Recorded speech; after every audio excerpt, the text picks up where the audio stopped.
Magandang gabi nga guys, bali itong gagawin natin.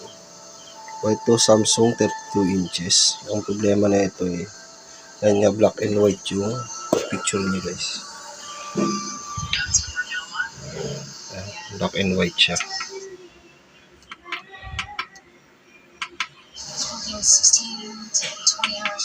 Bali ito ang concern na may-ari kasi black and white yung picture. Gusto niyang magkaroon ulit ang kulay.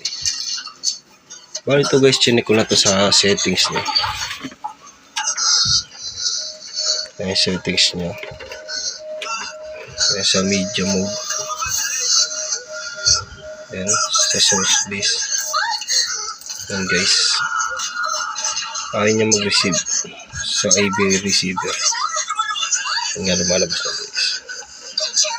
Pagka ganito guys, ang problema na ito, motherboard na. Pero try natin gawa ng paraan kung magagawa pa natin. Sige guys, tara, umpisahan natin.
Bali dito yung problema niya guys, kasi okay naman yung power supply niya.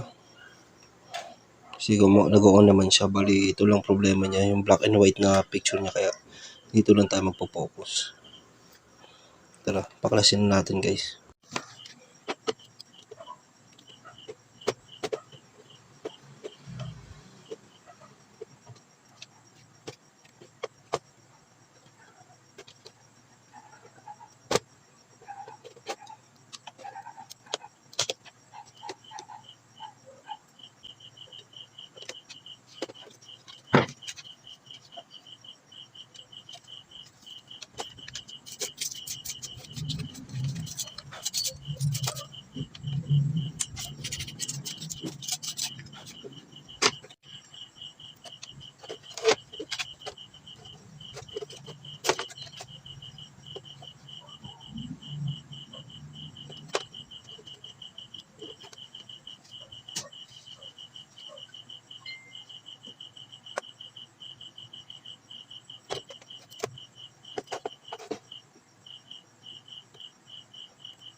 Ayun nga guys, wala pa rin siyang pagbabago.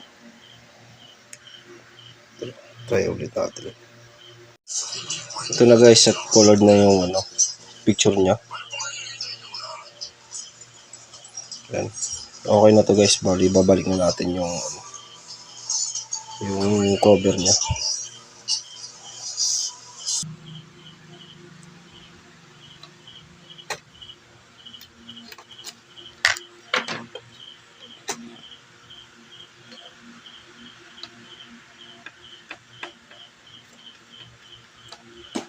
Bali ito guys, ang ginawa ko lang dito guys, dahil lang sira na kasi na ito guys, yung signal na ito. Bali ang ginawa ko, ginamper ko na lang siya, ikinunik ko siya dito sa component niya. Ito guys. Yan guys. Ginamper ko siya. Ito yung pinaka video niya, tapos ito yung sa component niya. Bali dito na siya kumuha ng signal, kaya nagkaroon na siya ng kulay. Bali yun lang guys, at pwede na natin itong buuin para matesting na natin na matagal. Tara. Ayan na siya guys, colored na siya at tapos na tayo guys. Salamat sa panonood.